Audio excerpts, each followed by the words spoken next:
Hey, everybody. Welcome back to another episode of. We got ish to say an everyday vibe podcast. And we have a guest. Y'all know my favorite part of the show is guests. So I love when we have a guest in town. We brought in someone who we are very familiar with. She is an entrepreneur. She is really just a boss babe. So that's why we brought her in. Would you like to introduce yourself? All right.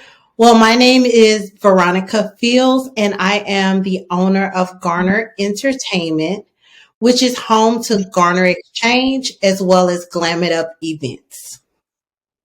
That sounds so fire. I love it. I love it. That sounds like a whole experience. I'm ready to go right now. Right. So, Veronica, just break that down for us. You said the whole business is. So the business name is Garner Entertainment LLC. And so when I first started out, I wanted to do parties, but I just knew one day that I was going to be bigger than just doing event planning and things of that nature. So I decided to start with my first vision, which was Glam It Up events. And we cater to young girls starting at the age of 6. And we have a mobile glam lounge. So it's decked out with chandeliers and TVs and makeup stations. And the kids get to dress up. They get to put on tutus and just really be a girl. You know, I'm not rushing them to grow up. I am treating them like that is their space to be a girl. And so from there, grown-ups were like, where was this at when I was a child? Why wasn't this around when I was a child? I want something. Exactly. And I was like, you're right. I was like, I need a place for y'all to come because you can't fit in my trailer.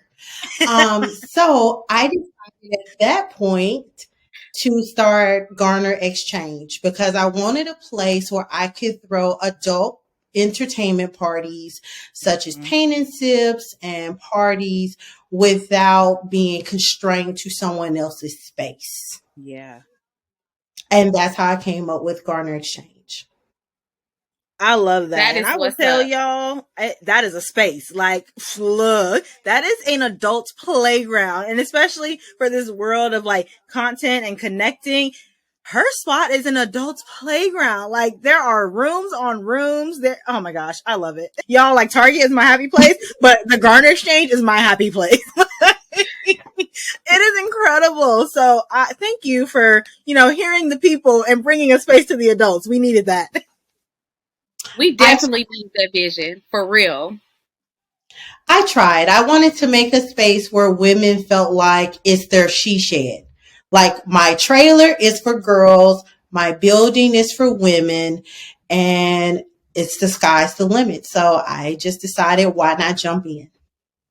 So just in the name, when they say like certain things about your business is important to have people to want to gravitate towards, that is exactly what you did. You put it right in the name. It make you want to ask what it is. And I love that you brought it first back to the little girls. It's really interesting that you talked about that because we actually was on live not too long ago talking about younger girls and if they're getting the experience that they should get without growing up too fast. And you hit it right on the nose. But I also love how you still decided as a grown up, hearing your friends and other people say that they want their own space. That is amazing to take it another step further. Yes. And I definitely, when I thought of Garner Exchange, I wanted a space where I didn't have to work hard to fit in. Ooh. So when you go to a lot of places, you feel like you have to fit in. You feel like it is very corporate environment, very stuffy, and you feel like the energy is already off. So that's what I really hate about some office spaces is that if the environment was more friendlier to people, they would actually feel good when they work. But sometimes you walk in office spaces and they feel so dreary and they feel down and depressing that you're like, let me pack my desk up and go home. Right. And so when I started decorating Garner Exchange, I decided to decorate with what would I like in mind? What would I want my office space to look like? What would I like it to feel like? And so I really worked hard on what the feeling was. Now, mind you, I went through several cans of paint. I went through a couple of different paint jobs. I went through a wallpaper change or two in the last like year and a half, but I had to get that feeling right. So when I walk in, I'm like, yep, that's it. Like nailed it. Absolutely. And it has such variety too. And that's the thing you said, like, about having office spaces. Cause there are places, right? Like, I don't know, WeWork spaces or whatnot, where like, even if you were renting it for a day, you come in, but it's still that very like white walls, corporate, like Mhm. tuck my shirt in type of feel compared to like, well, what if like today I feel a little like islandy? Like I want to be like an island, or maybe I just need affirmations across my wall. And like I need to be able, every time I get distracted or unmotivated, I can look up and see something that's empowering. And you truly provided that space and like all the various spaces of your space. And it's like, it's incredible. The vision. You know how they say, write the vision, make it plain? She was like, write the vision and throw it on the walls. I put it on every single wall in the building. So for me, I wanted to feel like it was like post-it notes. Like everywhere you turn around, there was a reminder that you're worth it. Like I am enough. You're worth it. Like you're here for a reason. You didn't just drop out the sky yesterday. So I like to make people feel like if you need a small reminder, well, here you go. Here's your reminder. Bam, right in your face. I love that. I know I use a lot of inspirational quotes and things like that. And just like you said, being in a space that's going to make you feel happy, that's going to make you want to work, that's going to motivate you and inspire you. I need that all the time.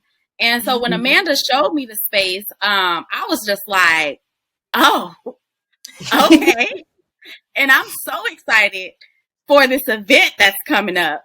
I am so excited for it because I thought we were gonna go the last time we were supposed to have when Amanda was supposed to have something there and we didn't get the chance. She didn't get the chance to. So I'm super excited. I'm like, hearing you guys talk about it, I'm like, wow, like this sounds like a bomb space, a space that I've been looking for as a creative. You said, content, you said inspirational stuff. Like I can talk on the phone in my own little space. Like I could do all of my business stuff and be motivated and feel, cutesy. Okay. I'm loving that.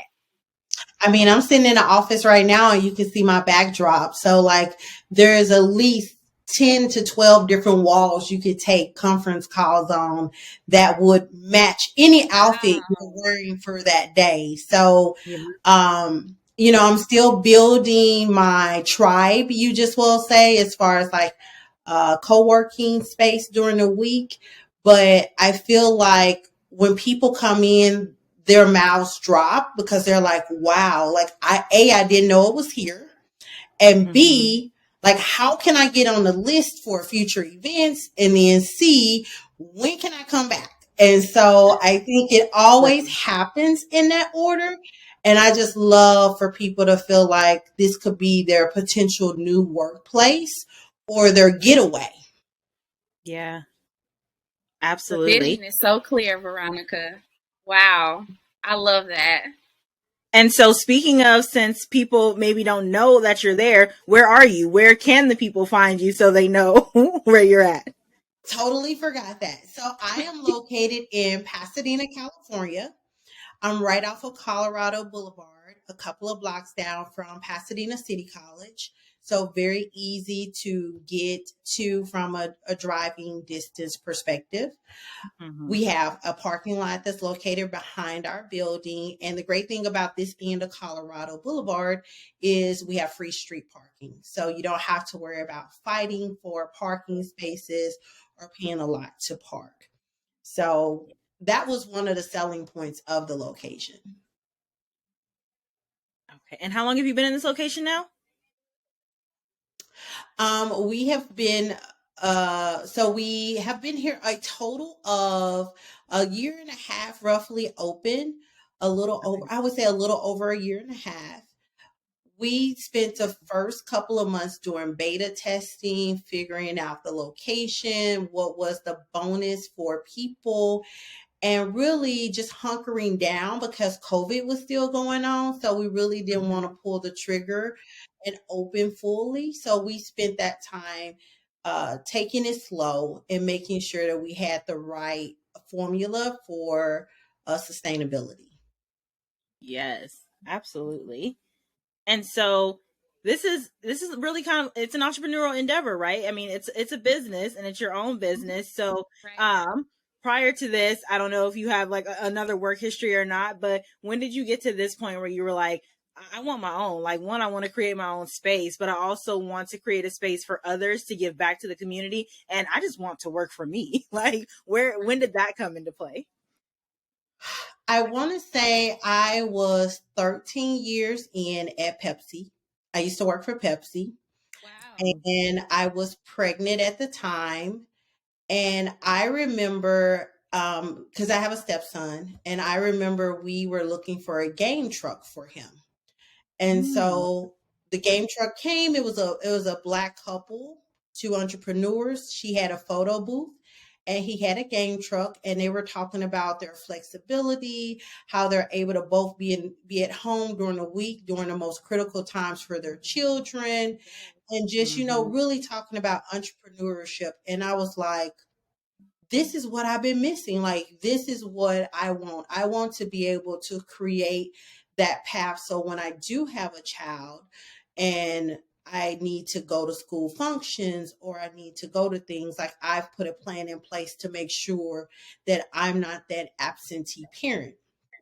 And then I started thinking, like, what would that look like? What would entrepreneurship look like? And I was like, well, obviously, if I'm having a boy and I already have a stepson that's a boy, I need something for girls because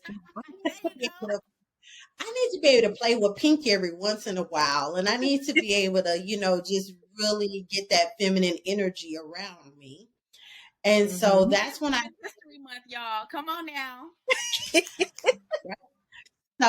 I was like, let me do a mobile glam spot. And I was like, it just all worked out. I literally looked online one day. I found a article about a young lady in another state that had one.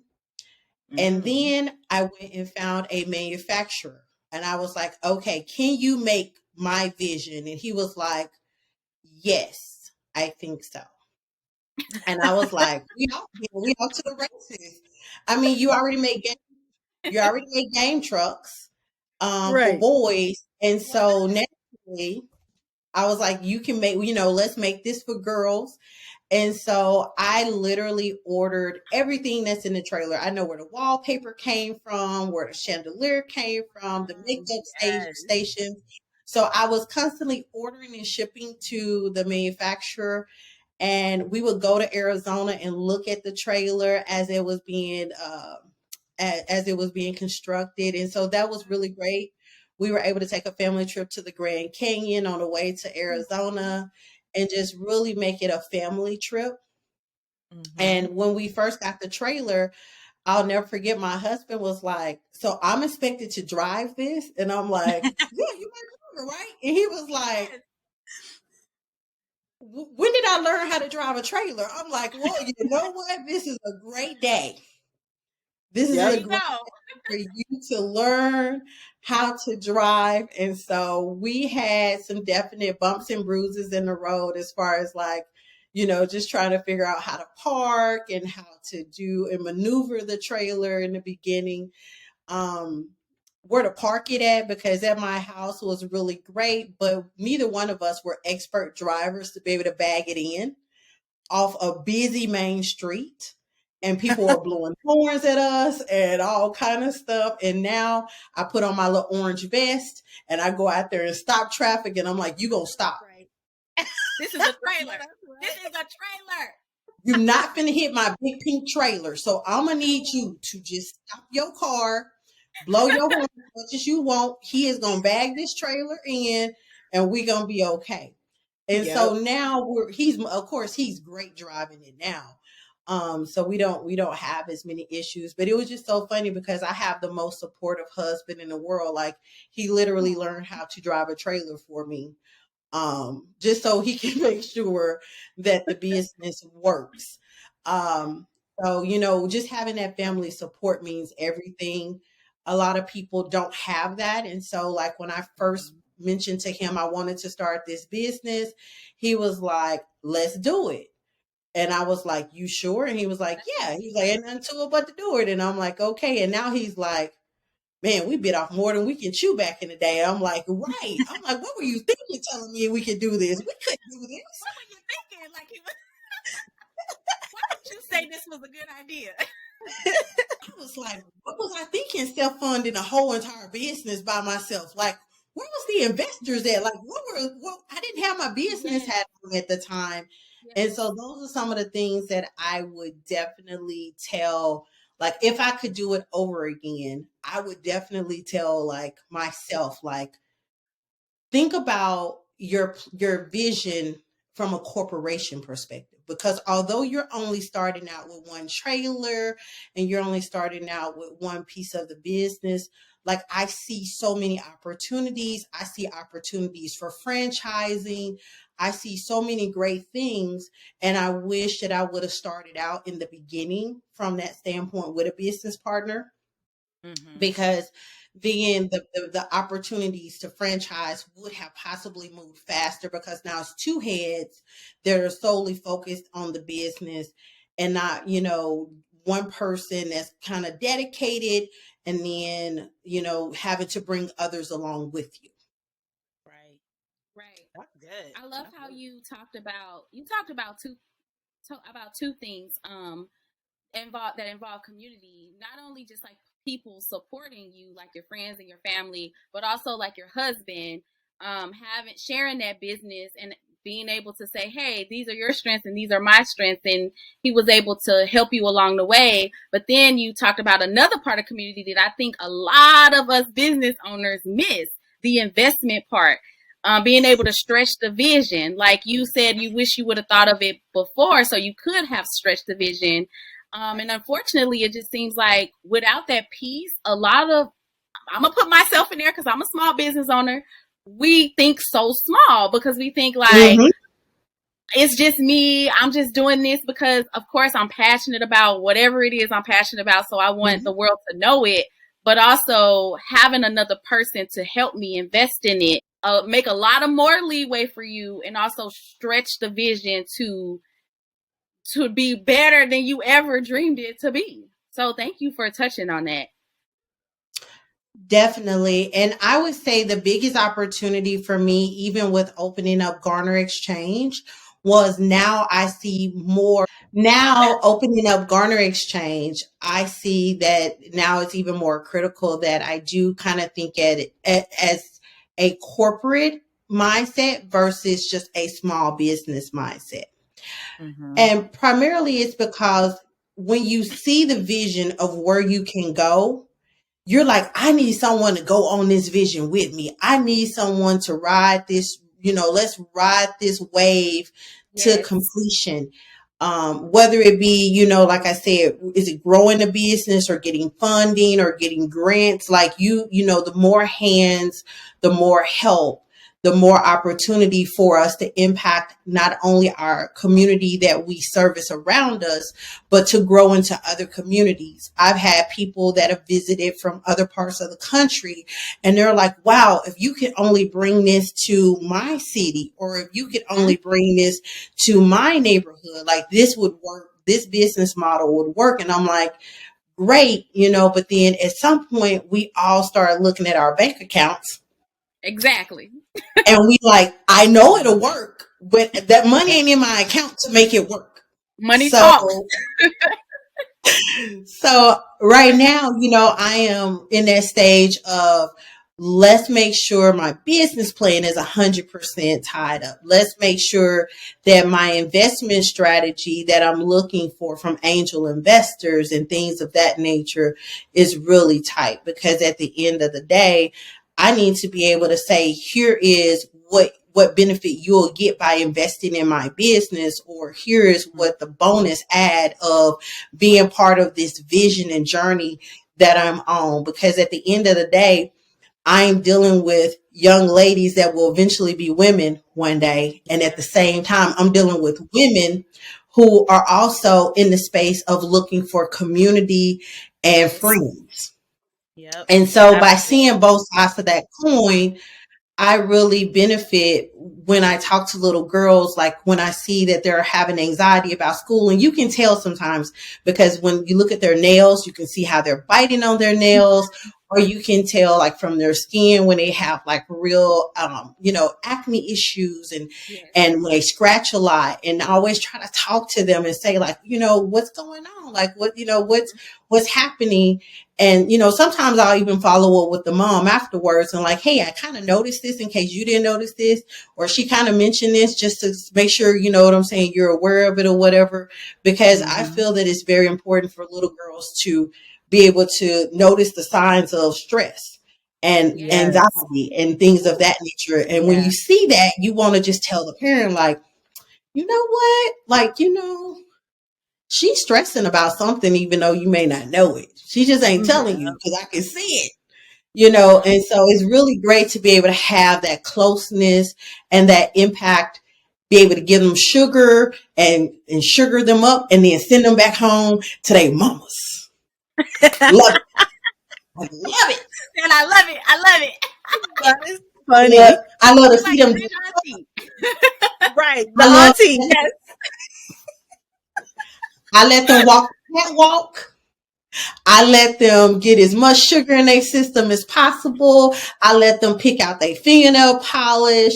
I let them own what their creative side will be, because what you find is that there are some little girls that I'm like, wow, you're really like fashionable as a child. Like the way that you think is like, is really like mature as a child. And then some of them, I'm like, oh, y'all don't know, that girl right there gonna be bad when she grow up.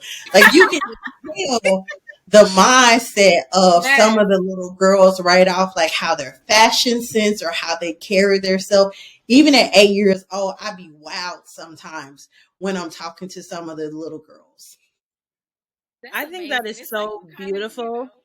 Yeah, and I think that's so beautiful because honestly, like as you were talking, like all these things were coming to me, and it's like it's true. Like when you're seeing them at this age and this stage, that's kind of like your purest form, right? Like that's who you really authentically are before the world gets to you and starts to be able to tear down at the little parts of you that are already kind of starting to spark up. And yeah, maybe nobody is noticing, so nobody's talking to you about it to reaffirm you and to really build you back up. But to know that like someone is there now and providing an opportunity where they can be seen and they can start early, maybe having the conversations in the best language that they know to have them. And especially people of, I'm gonna say little girls of color. And I mean, I know you see all spectrums, but especially little girls of color too, because I think sometimes we maybe have a community of the strong Black women around us. And there's nothing wrong with that, but there is also something wrong with that. Like that now becomes the shield and we just stuff instead of talking about it. And so starting at an early age, getting someone while they're early and teaching them the good habits, like that's powerful. Like you and yourself are already a mentor for people without maybe even knowing it, and that's incredible. So we need that. And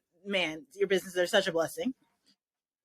Well, what's really amazing is when I do a party and then I end up coming back like a year later to do one for a cousin, or then I come back and do one for a friend. And so then I'm like, wow, but I just seen you like 2 years ago and you were this tall.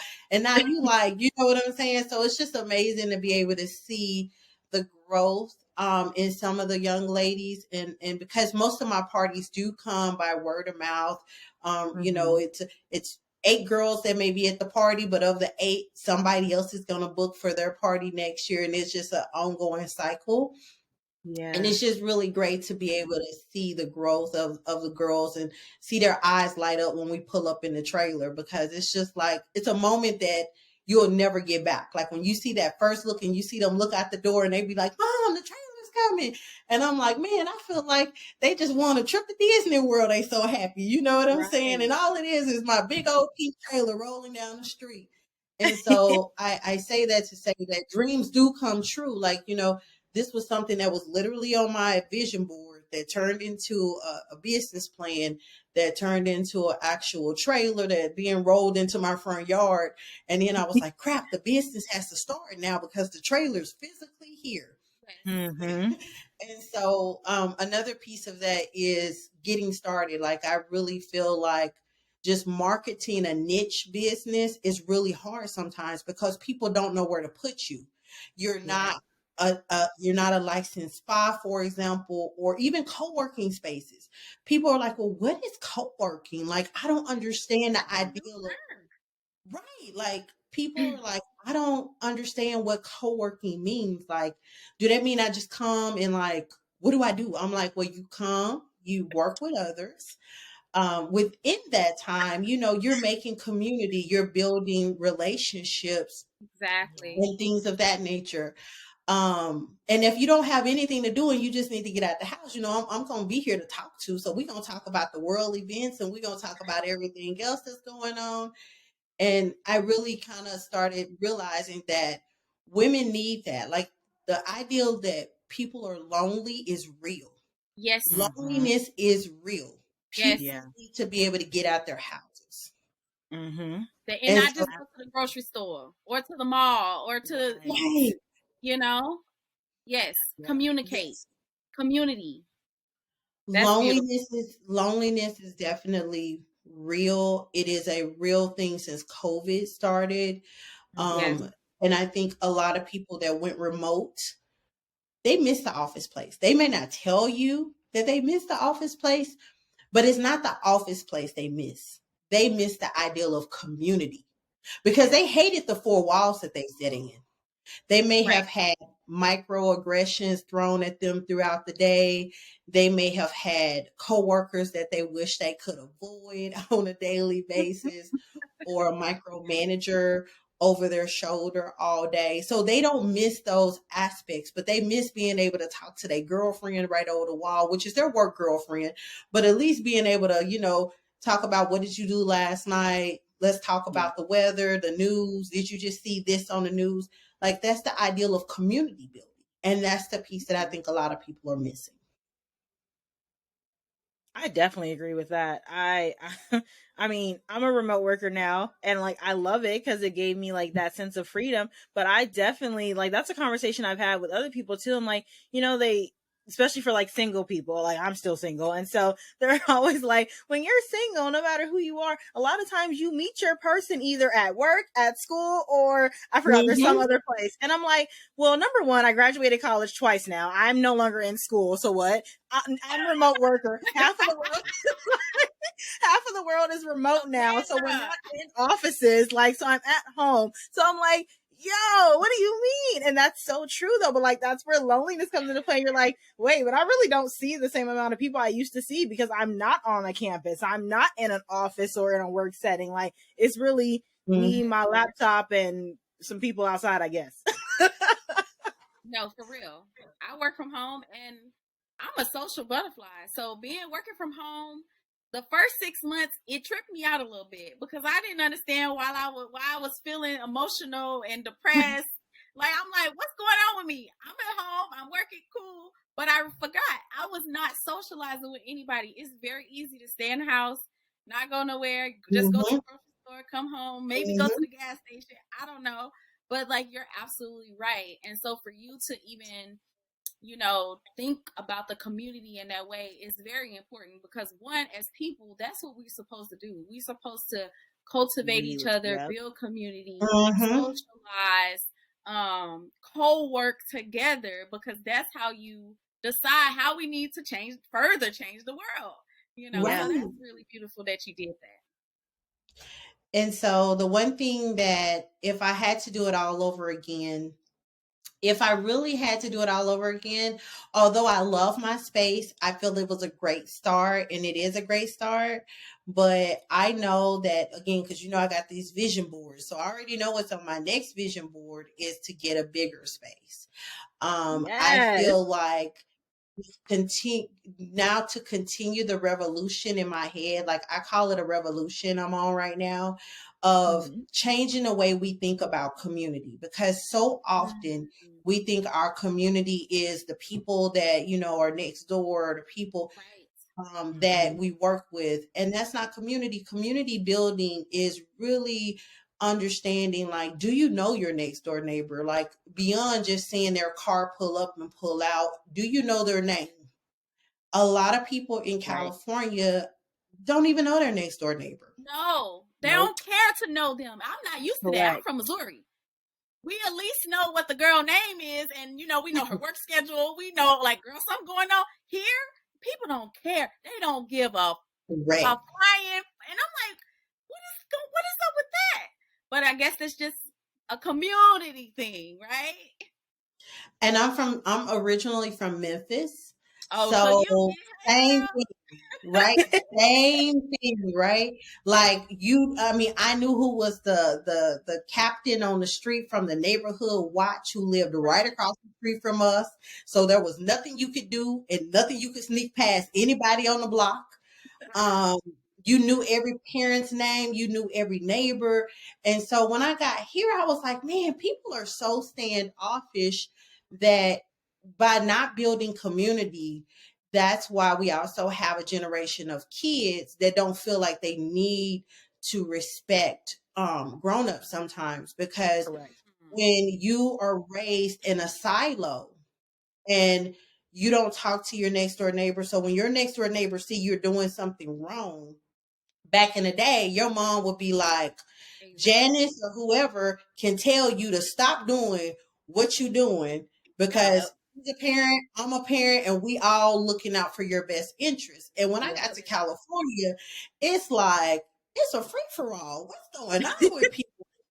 But I just noticed, like, over the trend of time, we stopped caring about what was happening to our youth, or we stopped caring about what was happening with our next door neighbor. And so that's when that ideal of loneliness started to really set in over COVID, because now people are realizing, like, crap, I really don't know my next door neighbor. I don't know anything about anybody. I only come here, go to sleep, go home. I don't really connect with my coworkers that much. So, where is my sense of community? Hey guys, I'm Kay. I'm Amanda. And we're your hosts of We Got Ish to Say, an Everyday Vibe podcast. We just wanted to drop in and say thank you so much for tuning into the show, and we wanted to invite you to our free community. Hey, an Everyday Vibe, because y'all know we a vibe. Period, Amanda. In this community, you have access to other viewers and you get to connect with them. And you also get a free newsletter that gives you updates and shares our affiliate links. Fire! And on top of that, we've created another level of the community. We realized that when we created this and started things, we wanted to build a community. We wanted to have conversation full of value, tips, tricks, and just help each other out. Tell them, Amanda. We're stronger together. So in the subscription community, you get all of what Kay just mentioned. On top of that, you get behind the scenes. Obviously, there's things that are cut out of these interviews. They are way too long. You get us being us in our everyday life. And remember, we're brand owners, so there's photo shoots. You get behind the scenes of photo shoots that we do for our brands and really see what's coming up next. Damn! Outside of that, there's also live Q&A sessions with our guests after interviews, where you get to ask any other questions that you personally have to go deeper, right? We're trying to grow. We're trying to get out here and be stronger together. So you get to ask them and connect with them, so that way you have more resources and you get access to our exclusive offers, secrets that maybe other people don't know, but we're going to drop them for y'all, and so much more. So much more. Don't miss out to be a part of the paid community, because Amanda just listed a ton of stuff. So make sure you guys tap that link below to join our community. Love you. See you on the other side.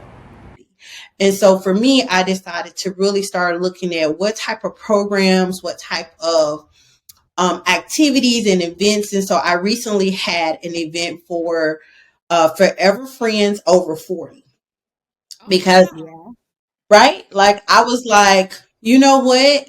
People over 40, sometimes our friend pools get smaller and smaller and smaller.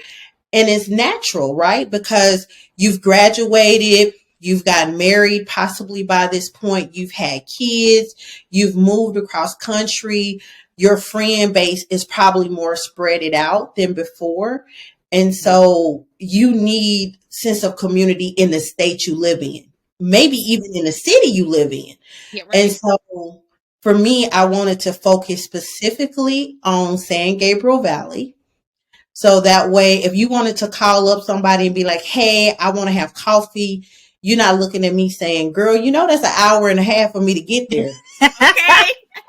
Correct. I ain't making it. Did somebody die? If ain't nobody Right. died, I'm going to have to catch you on the You better be weekend. serious. Right. Yep. You know what I'm saying? So Yep. it really dawned on me, like, we need friends. And so the first group we met. And so like right now we have a little group chat going on.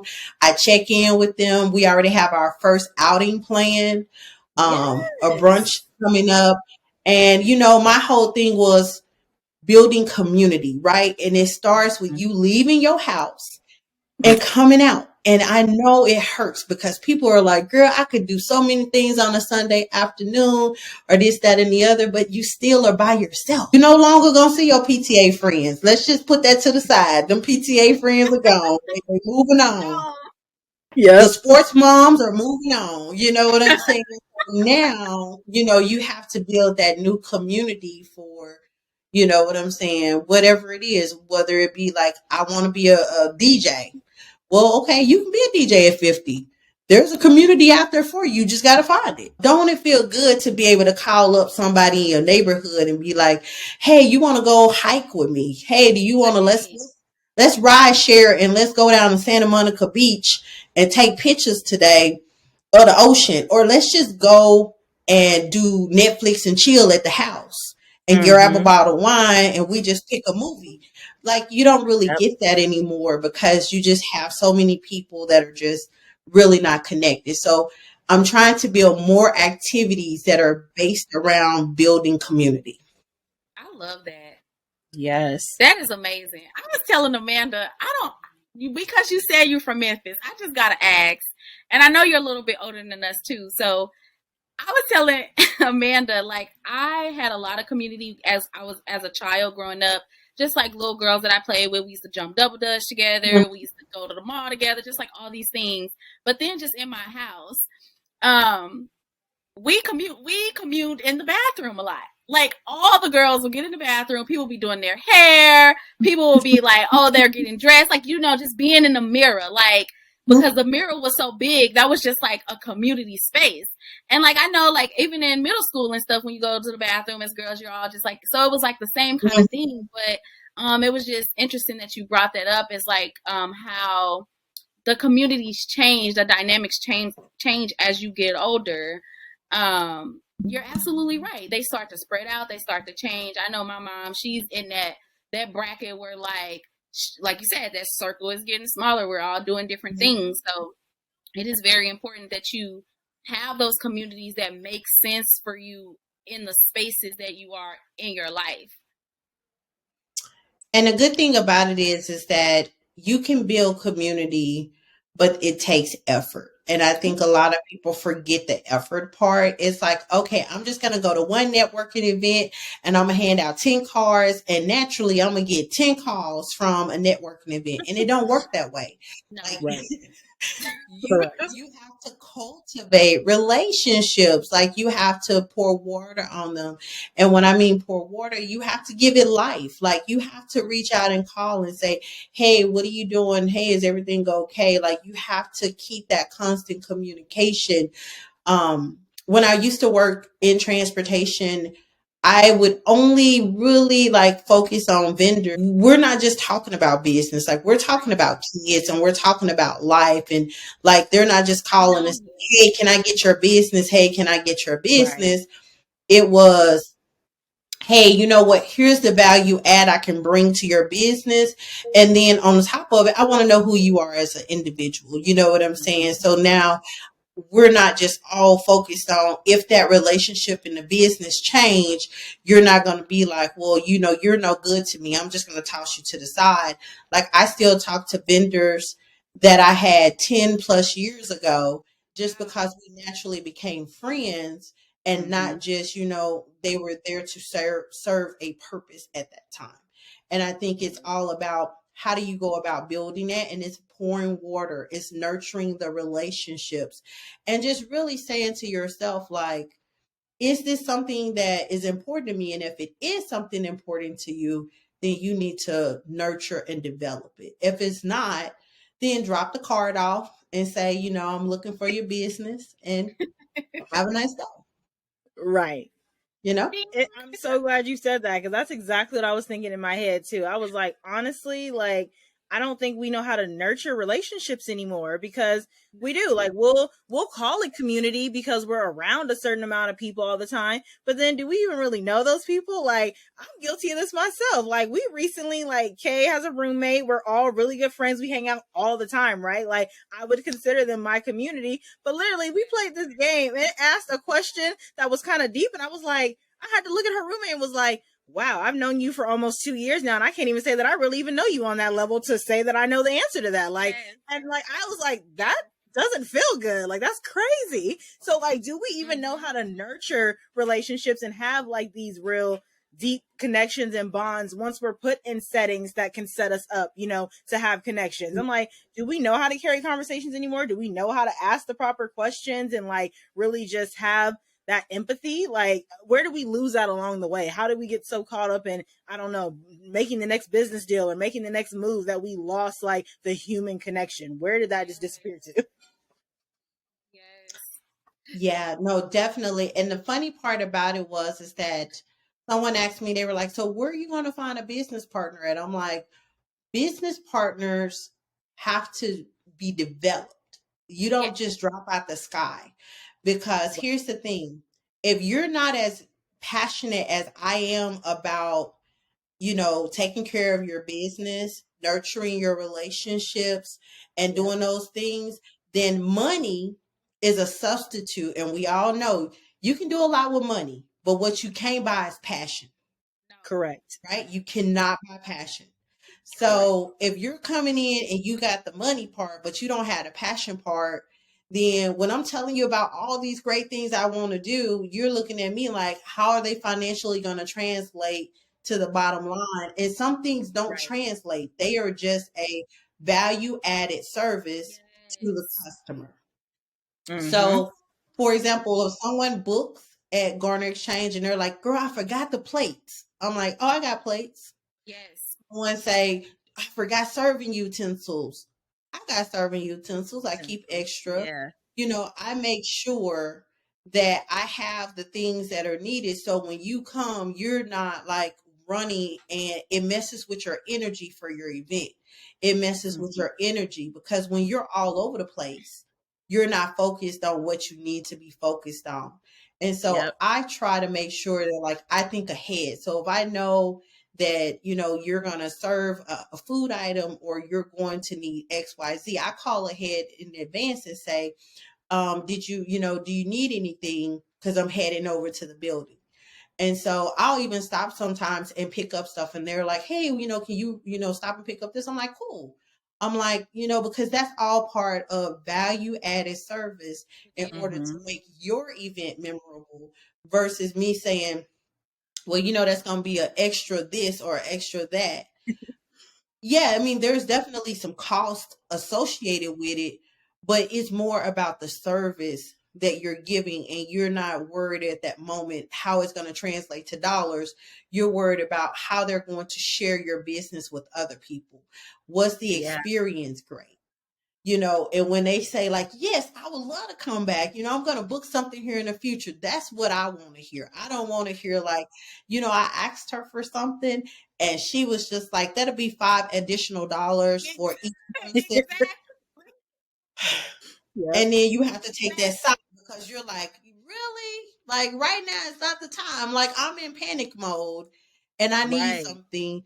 And so I try to make sure that, I give those value added services with the thought that I wanted to pay dividends from the standpoint that you give good feedback to people in your community so they can book with me in the future, because they know that when you book with me, it's handled.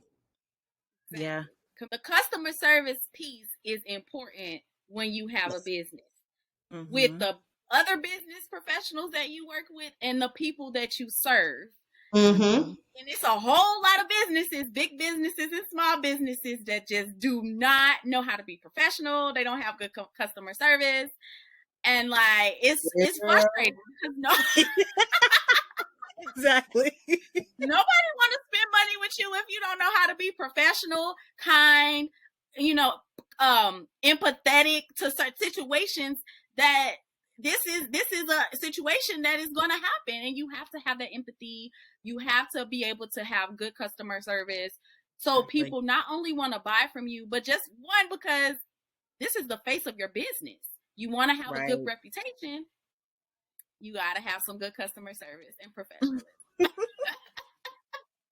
The one thing that I have found eye-opening over the last couple of years is that a lot of people are still saying, I'm a business owner, but they're doing it as a hobby.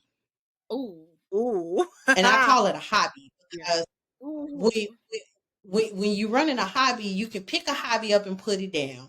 Yes. You can tuck it in a closet. You don't have to worry about if that hobby is going to impact your 9 to 5. Or, if the hobby is going to grow into something else. And so when I run across business entrepreneurs that view their business as a hobby, I tend to not want to work with those vendors, because I know that when things go left, you're going to go right out that door. Bye. You won't answer the phone. You're not going to. You're going to become a track star. They gonna shake. You're going to be like, I'm a runner, because you're running from the responsibility. And I'm like, if somebody needs you to show up, I need you to show up in all facets of your life. So if you telling me that you're serious about what you do, then I need you to be serious about what you do. I need for you to realize that your business isn't a hobby. So when I tell somebody I'm going to be somewhere, I'm going to be there. I can't tell a kid like, oh, I'm going to be at your party, and then the day come, I don't feel like getting up. And then I'm like, you know what? I just decided not to show up. Like, that in my mind would be the most horrible thing that you could ever do to someone. Yes. But I find that a lot of people use their business as hobbies. And so now my new goal in life is to really get people to realize that in order for us to be taken seriously as small business owners, we need to present ourselves as a business owner. We need to walk as a business owner. Yeah, we may be small, but we're bringing big energy. We may be small, but we got our stuff together. And we can compete on a larger scale if given the funding and the money and the time, because it's not just money. It needs to be time to develop, grow, and scale. And so I think that's what a lot of people are struggling with, is that they have had to put their businesses on the shelf because COVID, they didn't make it through. Yes. Or, the money is running out. The grants are drying up, for example, and they're not able to fund their business. So again, I understand, but when that happens, we need to have an exit plan. We need to be able to shut things down respectfully. Yes. So you don't impact other vendors that are waiting on those services to take place. Exactly. Wow, talk about that. Man. So I think those are my biggest pet peeves lately that I've run across. And I think that it's just, how do we build, especially, of color. So let me tell you, we are already taxed with, oh, we're not on top of our stuff as a woman of color or a man of color or a person of color. We're not going to be timely, or, you know what I'm saying? There's a side eye because they don't want to invest in us, but let's not give them a reason not to invest in us. Right. Exactly. So we got to that's one of the things that we have to do. And I have found that to be a real struggle. And so, that's where I'm like, that's where my new goal and passion lies in, is how do I get Black entrepreneurs, people of color, and just young entrepreneurs, because the next generation is watching. The next Yep. generation is on our heels right now. Like Yes. they're making lip gloss right now at 15 years old. 15 in their Look. bedroom. They making bow ties at 9. Like Yeah. these next generation, Running Shopify stores and stuff. right? You know what I'm saying? They Yeah. bringing in more money than we bringing in as kids, Right. And so how do we make sure that we're showing them? And so even now I take my son with us to set up a party. So like he knows, he knows when it's mommy time to work. He knows what time he has to exit the party in order for the party to take place. But I'm training him now to realize, like, mommy works. Like, this is what we do. This is the customer service that I provide. I've also started mentoring young girls that are working with me, and doing things to show them, like, hey, this is what a Black entrepreneur looks like. This is what a woman Yes. about her business looks like. And Yes. making sure that they are, at 15 and 16, understanding that there is a different pathway. Yes, college is important, but life is important. And sometimes Mhm. what you go to school for may not be what you end up doing. So find your passion Right. early, feed your passion, and make it work for you. Because you may find your passion at 15 and you might be already set for life because you know exactly the road you want to go down. But yeah, you may need Yeah. a degree or two, you know what I'm saying, to make sure I'm that you hit so glad you said your that because targets. I knew my passion.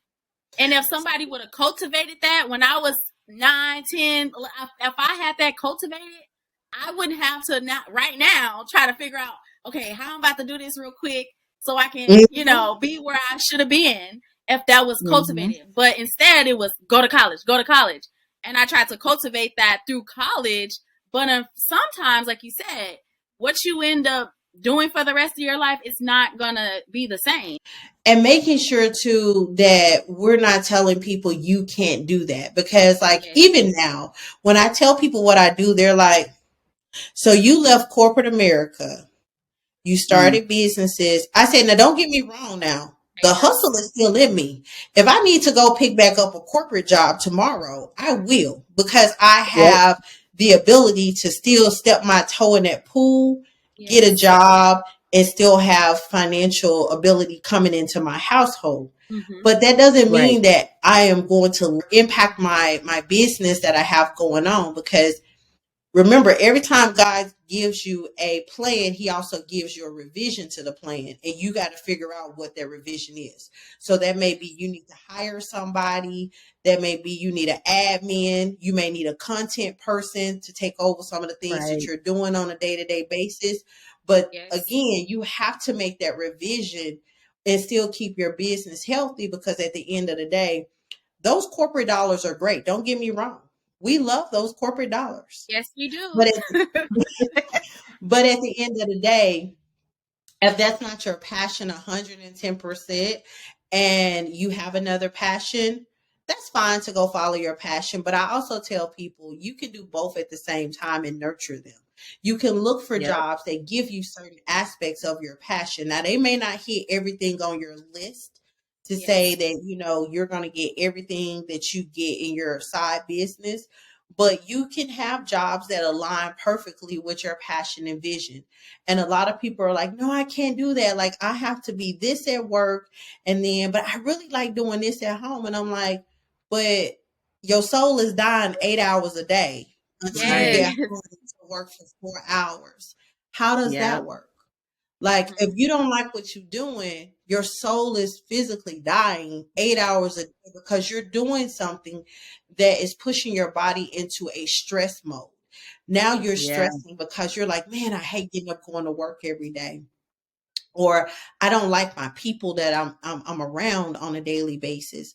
And so that really kind of bothered me with women sometimes, because like we'll put ourselves in situations where we know they're not the right jobs, but we just need that dollar coming in. And I tell Mhm. people, I'm like, but you got to remember there's 5 million plus companies out here in the world. Man. don't settle. I Yep. get it. You want to have a certain amount of income. Find that income, but find the environment that fits you. Don't Mm-hmm. fit yourself into something that don't fit you just because they paying you, because every day is going to be like your funeral when you go into that workplace. Okay. Oof. Wrapping you That up right and there. putting you 6 feet under every day. Every single day, and so that's where now I'm really more, I look at jobs way differently than I used to. I used to look at the money value of the job, and I used to be like, oh, they're willing to pay me this amount. Okay, great. We've come to a set amount on paper. Let's, go. Now I'm asking questions about culture. What is the work balance? What is your work life balance like? Let's talk about some of the things that I never cared about before. Like in the beginning in the Right. career, it's just like they gave me a job and I was gone. Now it's like, I'm good. if it cashes every 2 weeks, we good. That's all that And, matters. Right. and now I'm like, you know what? Let me be very selective about who gets to see my talents, who get to have my capabilities as part of your toolkit for your company. Because I heard a quote the other day that was so interesting. It says, um I'm tired of doing the unaccomplishable or something to that degree for the ungrateful. I'm tired of like Ooh. going above and beyond to, Yep. do something for the ungrateful. And I know that some people on a daily basis feel that way. And I'm like, well, but you don't have to. And I can show you how to not go into that world every day with the same mindset. But it also takes you kind of taking a step out there and saying that I'm worth more than the check that I'm getting today. And if you're willing to do that, Right? I'm willing to help people. I mentor people. I Come on, review Coach Veronica. resumes. I do coaching. I do all of that because I don't want any woman to walk into a workplace on a daily basis and feel like her soul is dying every time she go to work. Yes. Man. So those are some of the things that I do. Wow. As you just change the world, change the community around you. I'm just Superwoman, that's all. I'm Yeah. just Right. you know what? I'm doing what somebody did for me. I'll never forget one day I was young too, and I remember this guy told me, I was working with him and he was like, you know what, you're destined for greatness and you don't even see it. And I was like, Oh, wow. I'm destined to get a check every 2 weeks. I know that much right now. That is I my greatness, to get that money.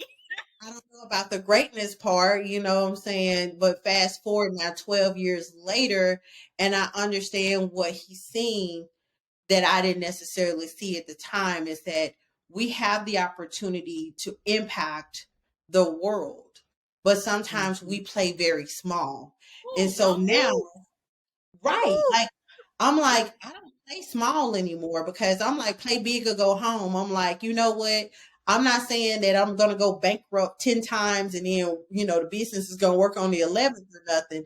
But I am willing now to really get out there and work hard to see how can I get this from just a little small corporation to a franchise, possibly to, Yeah. many business ventures that I want to do in the future.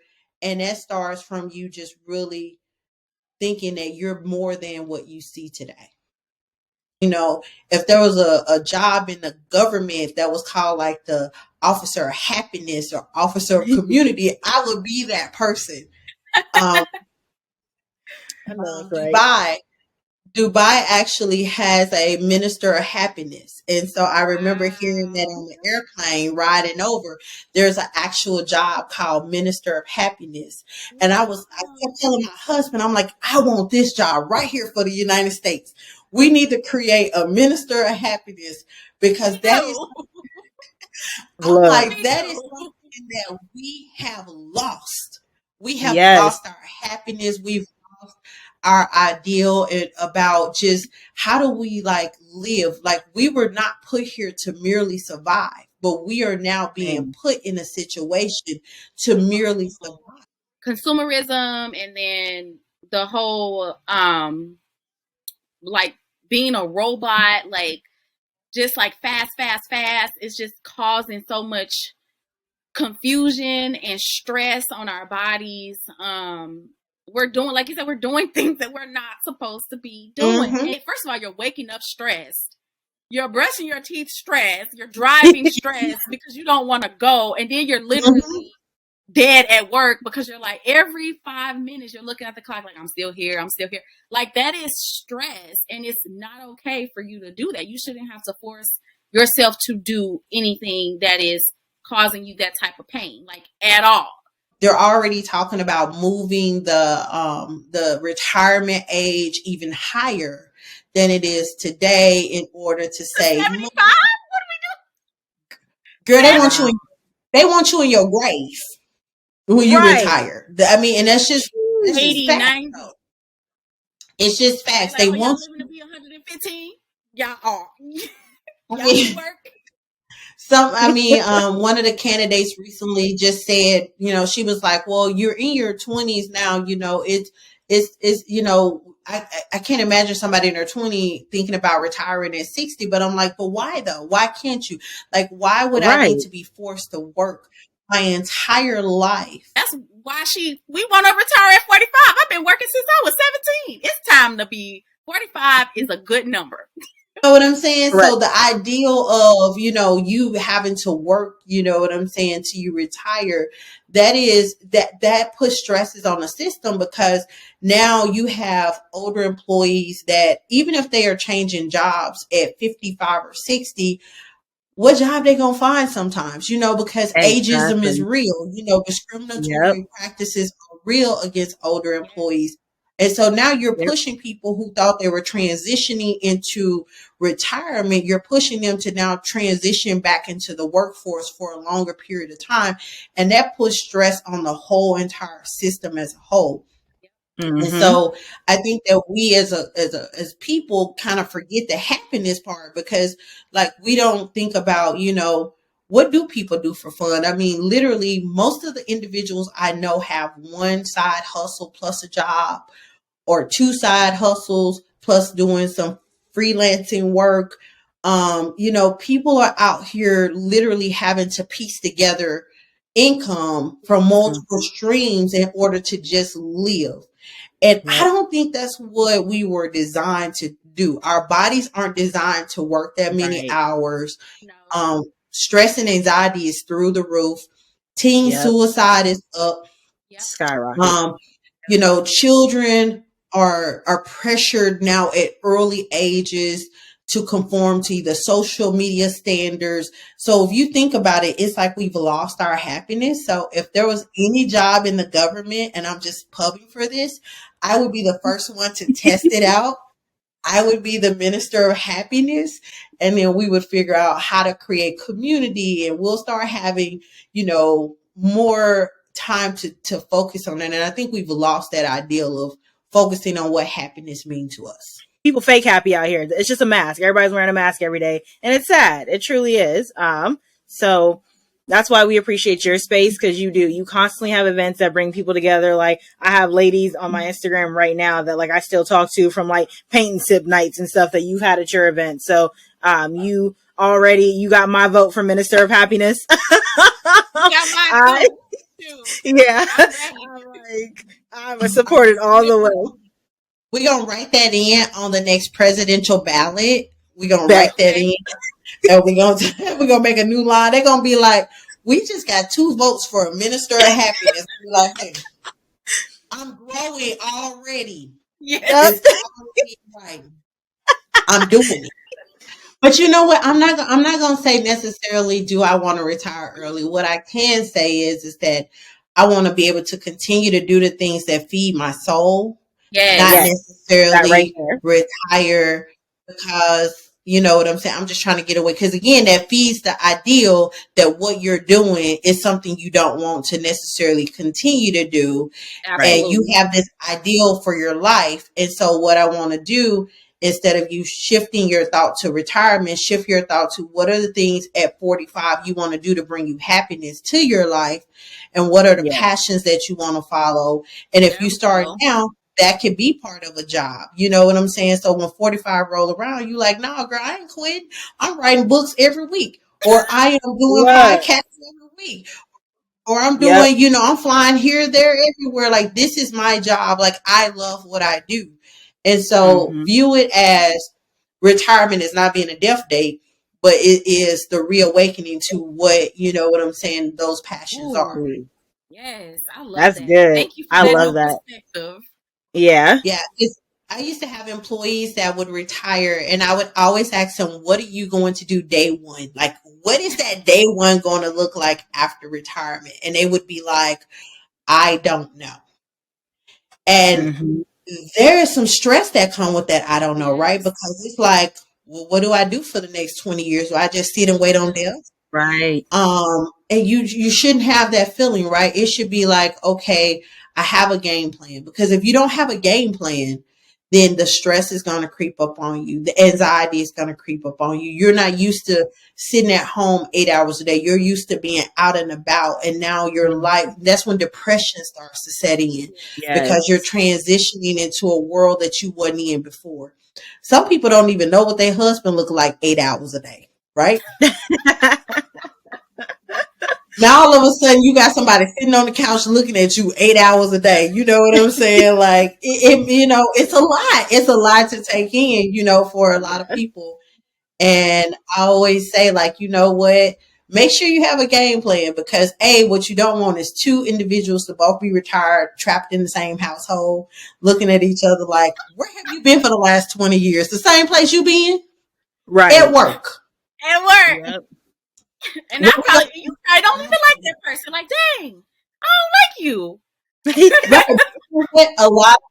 A lot of people, like I said, they go through that phase where it's just like, wait, I knew you when we had all these things going on. Like, you would go to work, I would go to work, we had children. But once those transitions start to set in, longer, you know, a stay at home this, because your kids are grown now. You're no longer the PTA mom. You're no longer the sports mom. Like, once these titles start dropping off of you, a lot of people start to get in panic mode, because it's like, who really am I? So that's where transition coaching comes in.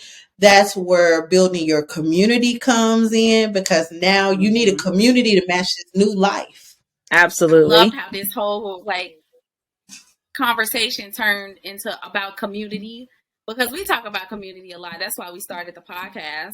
But I love how we just really, I'm so grateful for really it today. Is.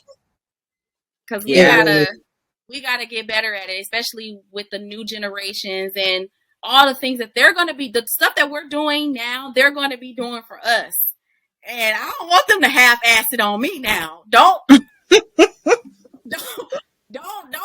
because right now we okay, but it's coming. It's feeling real like stepchildish out here. I'm dead. It don't feel good.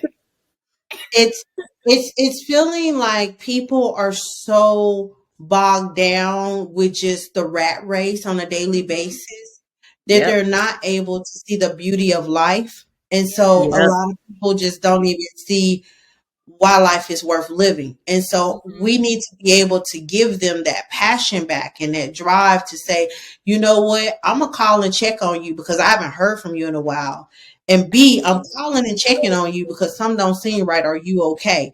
But in order for you to be able to know that, you got to be able to talk to people.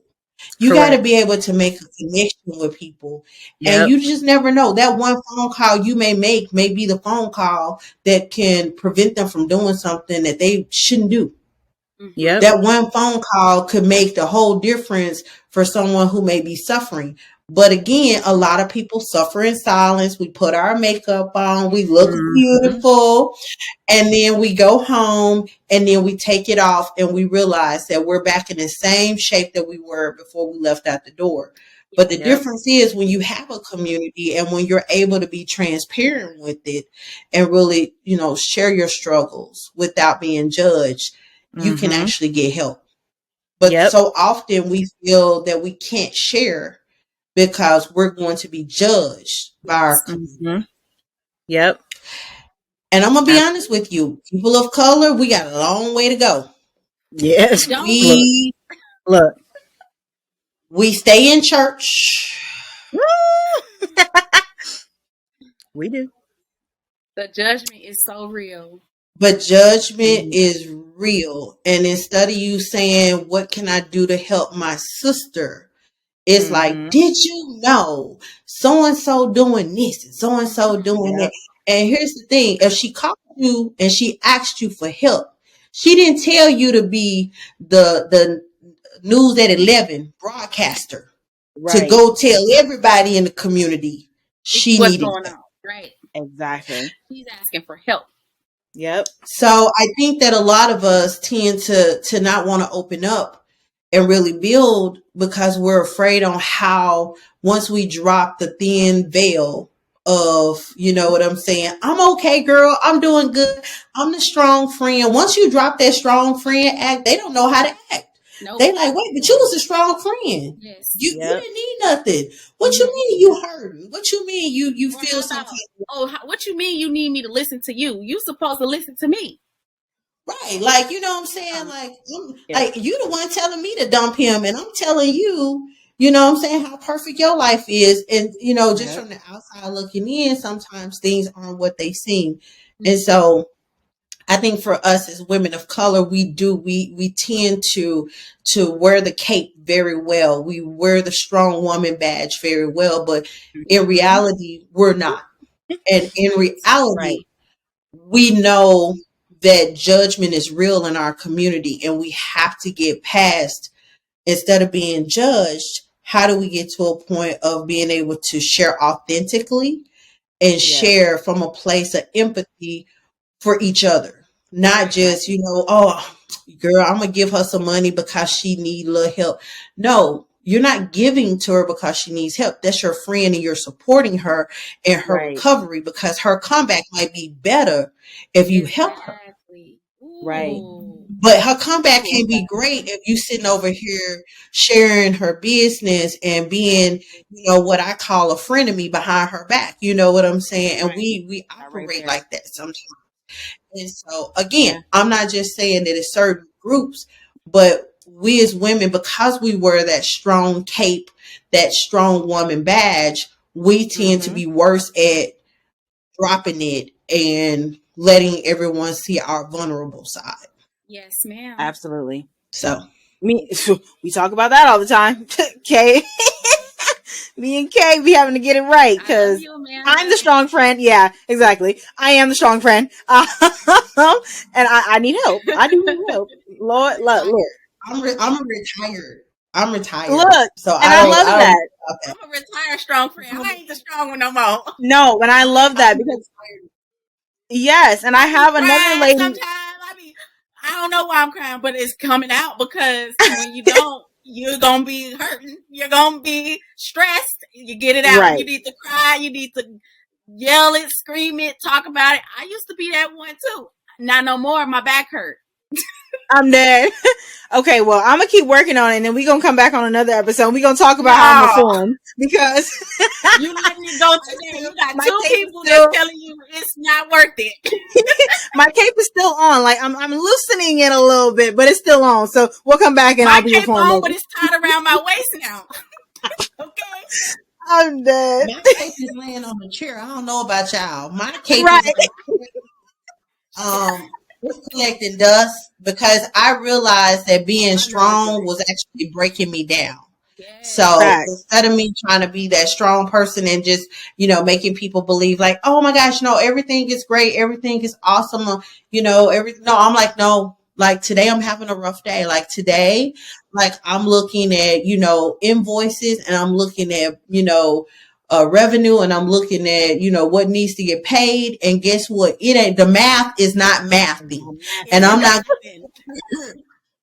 going to sit here and be like, oh no, everything good. No, you know what I'm saying? I'm struggling. You know what I'm saying? I'm sitting up here debating like, what did I get myself into at the same time? But then at the end of the night, once I go to sleep and I wake back up the next day, I'm like, okay, let's hit the ground rolling, what I need to do. And you know what I'm saying? But instead of me just saying, like, no, I got it all together, I'm like, girl, the math ain't math, and I don't know what I'm gonna do. And the end of the month is almost here too. What is gonna happen? And I'm more now vulnerable to share that versus just saying, like, no, I got it all together. No, I don't. Because guess what? At the end of the day, as a niche business, I'm literally trying to grow every single day, not just because of the fact that people know who I am. It's because of the fact that I'm a business niche that hasn't caught on yet. So now I'm literally trying to grow every single day and bring someone else into the fold. Yeah. That's some great advice. Thank you so much, Veronica. You're welcome. We had a whole lot of things we wanted we had a whole lot of things we wanted to talk to her about today, and she took us everywhere that we didn't even ask to go, and we just so excited about that. We really hope I feel like she read me for filth on my own show. No, I'm kidding. No, I'm kidding. Got you together, no, but I love Veronica. I've been in her space and her presence several times. Like, absolutely love her. That's why I knew she had to be on the show. So thank you for all that you've given us, our audience. You will definitely be back because we have so much more to talk about. Yes. I'm always for it. And who knows, for the viewers on the YouTube, y'all might catch us up in the Garner Exchange one day.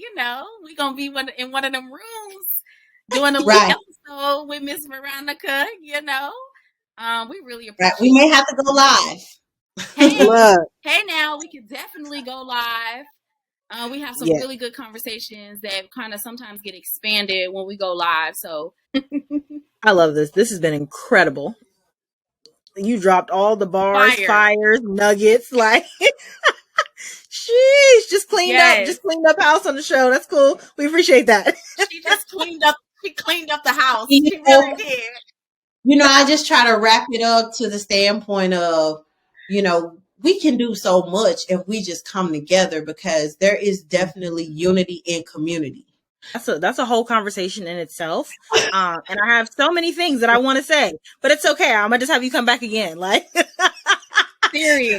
I was like, you already given us, our audience, so much today. Quick, where they can find you before you sign off, so that way they can follow you, hit up the spot, everything. You can find me on Instagram at the Garner Exchange. And if you are looking for a party, a mobile party, you can find me on Instagram at Glam It Up Events. And that's Glam It Up _ events. If you're not looking for a party and you just want to see great content and little girls having a ball, check out Glam It Up Events. Great tool. A lot of business owners use Eventbrite. So, who knows? She has an event. Maybe you didn't catch it on her Instagram, but I bet you can catch it on Eventbrite. So go ahead and go to eventbrite.com and go ahead and look up Garner Exchange, because it's going to be something on there. We also have a co-working day. And so it's co-work power hours. And that day we will co-work. And then at lunchtime, it turns into a little bit more of a girls hangout. But it is always wonderful. Amazing. You can find me and Amanda always doing some crazy stuff. Amanda, where can they find us? They can find us at, because Kay always got us doing something crazy, at We Got Ish to Say Pod. If you're on Twitter watching our tweets, it's at We Got Ish to Say Pod too. You can find Kay by herself, probably doing something just as crazy, at... On Instagram, you can find me at I Am Sade Brand, and you can also get the link to my business page, Everyday People World, on Instagram, or go to everydaypeopleworld.com to shop all sunglasses. You can find Amanda at... You can find me at smile _4 Amanda, minding my business, not doing what Kay's doing. Or you can find the brand of... Hey now. Or you can find the brand, of course, Life of Victory, Love Vibes, LOV.vibes on Instagram and all your other social media platforms. Again, Veronica, we thank you. We truly, truly appreciate you. And until next time, y'all, see you. Bye.